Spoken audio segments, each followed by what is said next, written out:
O Fernando Henrique Cardoso ele é o homem mais perigoso da República para mim.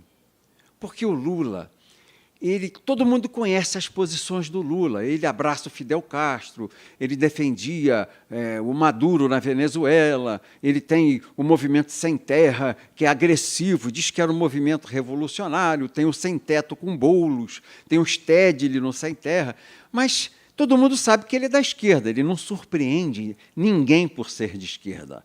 O Haddad, que tentou a eleição e perdeu para o presidente Bolsonaro, é um homem de esquerda. Todo mundo sabe que ele fará levar o Brasil para a argentinização, para uma Venezuela, para uma Bolívia. Ele é de esquerda, ele defende esse ideário. Então, ninguém estranha isso. Quem escolher esse caminho terá a ditadura do proletário no Brasil. Mas o Fernando Henrique não, ele é fabiano. Ele é verde por fora, mas vermelho por dentro. Então, ele ilude as pessoas, fala bem, educado, culto, mas é esquerda, é ateu.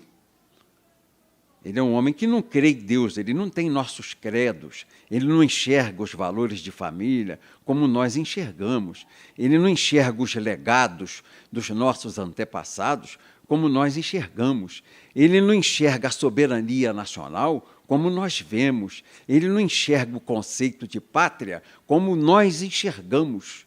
Ele não é um homem que use a palavra em nome de Deus, em nome de Jesus. Não. Ele não é isso.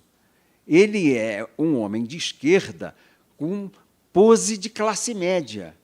Então, ele engana, é o pior dos homens para mim. É o que não assume o que é e te induz ao erro. Porque não começou no governo do Lula o aparelhamento do Estado brasileiro. Começou no governo do Sarney, cresceu no governo do Itamar, tomou vulto no governo do Fernando Henrique e explodiu no governo do PT. Explodiu no governo do PT. E o Fernando Henrique é um homem de 90 anos. Eu comparo o Fernando Henrique ao diabo. O diabo, ele não é perigoso por ser mau. O diabo é perigoso por ser velho. E o Fernando Henrique é velho. É um velho bruxo. O pai dele, o general Leônidas, foi tenentista na época de 30, com a Revolução de Getúlio.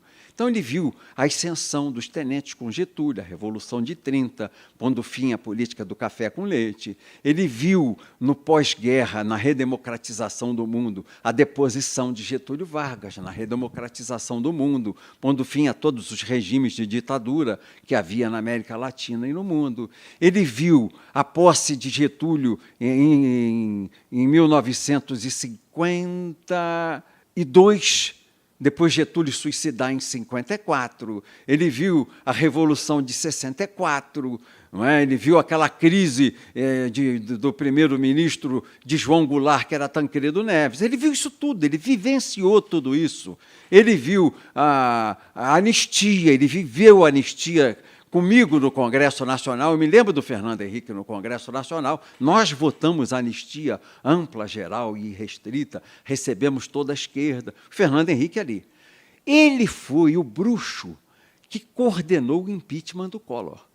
Toda a inteligência de juntar partido, de demolir a imagem do governo na imprensa, de transformar fake news, naquela época não tinha esse nome, mas notícia que parecia verdade, a verossimilhança, virava verdade de noite nos jornais de televisão, botar cara pintada na rua, encher o Vale do Anhangabaú, com milhões de jovens gritando fora corrupto, fora Collor, por causa de um Fiat Elba. Quer dizer, a coisa tinha uma dimensão que não era da culpa do presidente naquela época, tanto que o Collor sofreu impeachment no Congresso Nacional e foi absolvido de 10-1 no Supremo Tribunal Federal. O que eu dizia na defesa do Collor, porque eu participei da CPI, defendendo o Collor contra o Fernando Henrique.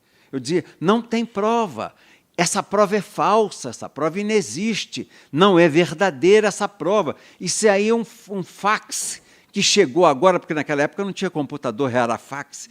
Isso chegou agora do banco, nós nem conferimos. E, de noite, era uma verdade irrecorrível nos jornais de televisão. Então, foi uma demolição da imagem do Fernando Collor. E ele contribuiu, porque, quando ele sequestrou a poupança da classe média, que era a estrutura de apoio popular que ele tinha, ele perdeu tudo e ficou sozinho.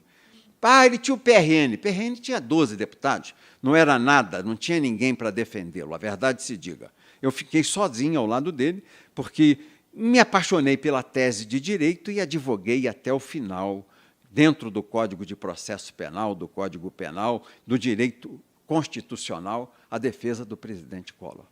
Fernando Henrique foi o mago conspirador. Ele fez urdiu, trouxe para a conspiração o vice, que foi o Itamar Franco. Se o vice não conspirar, não tem impeachment.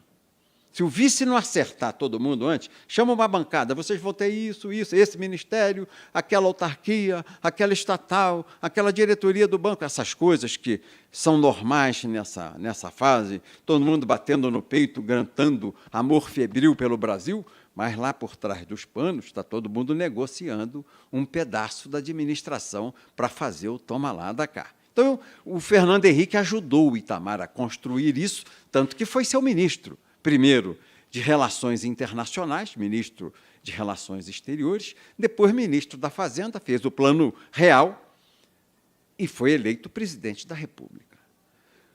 Depois eu participei, aí eu já participei ao lado do Fernando Henrique, da construção do impeachment da Dilma. O PTB participou do impeachment para tirar a Dilma do poder. O líder do PTB, o Jovair, naquela época, fez o relatório do impeachment da presidente Dilma. Então, eu participei como presidente do PTB, ajudei, inclusive, a escrever páginas do impeachment que levou a presidente Dilma a ser afastada do poder. Quem coordenou tudo? Fernando Henrique. Trouxe para dentro, para articular o impeachment, o vice, que era o Temer. Sem vice, não tem impeachment. Entendeu? E o Temer foi para o impeachment. Então, é isso. Por isso que eu digo que o Fernando Henrique é o mago do mal, é o mago da maldade. E eu li, no dia 19 de abril, dia 20 de abril desse ano de 2020, uma matéria no jornal Estadão, página 6, eu tenho o jornal guardado. Eu gosto de ler no papel, eu compro de manhãzinha e leio no papel. O Fernando Henrique dizendo que o presidente Bolsonaro perdera as condições de governo, que nós já vivíamos um parlamentarismo branco e um governo compartilhado. Aí acendeu na minha cabeça e falei, opa, o bruxo está armando, está misturando, está mexendo o caldeirão da magia do demônio, está fazendo a mágica do impeachment. Governam o Brasil. O presidente da Câmara, Rodrigo Maia, ele, Fernando Henrique, dizendo, aspas, Fernando Henrique, governa o Brasil, Rodrigo Maia, Alcolumbre no Senado e os ministros do Supremo Tribunal Federal. Há um governo compartilhado. Todas as condições de impeachment se dão. Nós temos uma crise sanitária, com uma crise financeira e econômica, por desemprego, fechamento de empresas, só falta o povo na rua. Eu falei, o Fernando Henrique está montando o impeachment do presidente Jair Bolsonaro. Aí, acabei de ler os jornais, pego eu a revista Veja, nesse mesmo fim de semana, véspera do dia 21, dia de Tiradentes. Fui ler a Veja, páginas amarelas, Rodrigo Maia. Está lá o Rodrigo. Primeiro-ministro, em página amarela, o jornalista da Veja chamava o Rodrigo de primeiro-ministro. E ele, todo vaidoso, primeiro-ministro. O senhor lá na Câmara já é conhecido como primeiro-ministro. O presidente não tem mais agenda legislativa. Quem faz a pauta, quem faz a agenda legislativa é o senhor. Ele não manda nada lá na agenda, nem no Senado, nem na Câmara. O senhor que coordena, o senhor é o primeiro-ministro da República. E ele começou a ser entrevistado, ele não desmentiu.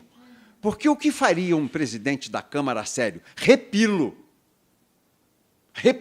Eu não sou o primeiro-ministro, sou o presidente da Câmara. E o Rodrigo Maia se deixou chamar de primeiro-ministro, todo pimpão, todo vaidoso, todo gabola. Eu estou lendo aquilo, aí tem uma frase dele que eu vi que era desconstrutiva ao governo.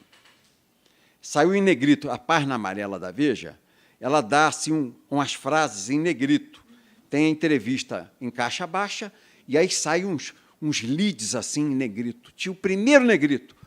O ministro Paulo Guedes não é um homem sério. Que eu parei, olhei aquilo, falei, está armado o jogo.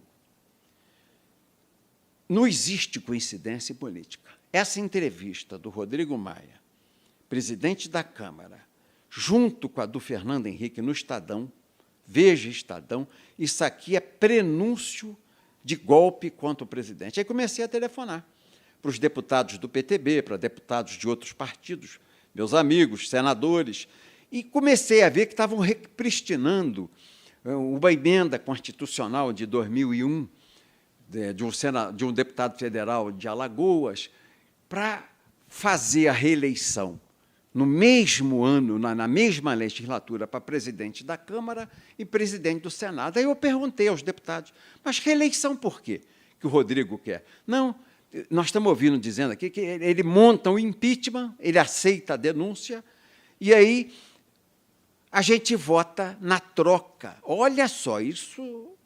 Na troca, a gente vota a reeleição para o mesmo período dentro da mesma legislatura. Então, ele vai dar a cabeça do presidente e vem aí a condição de se alterar a Constituição para permitir, dentro da mesma legislatura, que ele seja de novo conduzido à presidência. É esse o jogo. Aí eu abri o bocão deste tamanho. Foi quando eu dei a entrevista a um jornalista investigativo, Oswaldo Eustáquio. E, durante a entrevista que eu dei, o presidente Bolsonaro, alertado,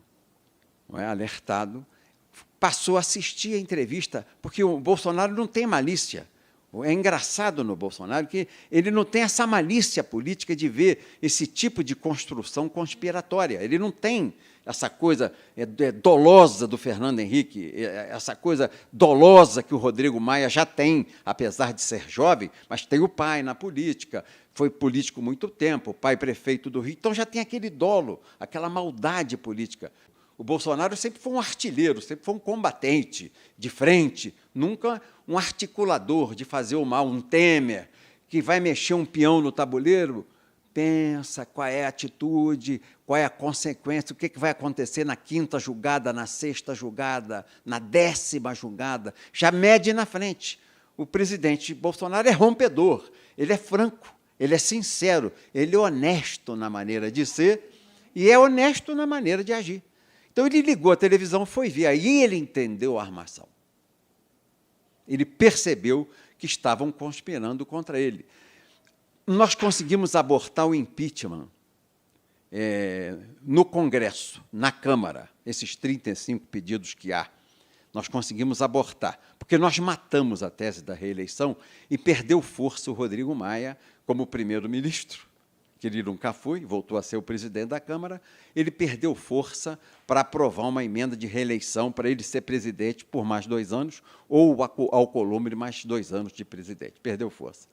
Aí eu começo a perceber que o braço vai para o Supremo, um ativismo judicial monstruoso, um Supremo de esquerda, todo aparelhado pelo PT e pelo PSDB, que começa a confrontar, a usurpar legítimas ações do presidente da República, legítimas competências do presidente da República e tentar, de público, desgastá-lo, vergastá-lo, desmoralizá-lo, apequená-lo, comprimir o presidente no canto do rinque, no córner, para bater nele. Então, todo ministro se arvorou presidente. Nós deixamos de ter o presidente da República eleito pela vontade do povo, todo o poder emana do povo, para termos 11 presidentes autônomos no Supremo Tribunal Federal, 11 presidentes nomeados por partidos políticos de esquerda. Quer dizer, um absoluto escândalo, uma absoluta vergonha.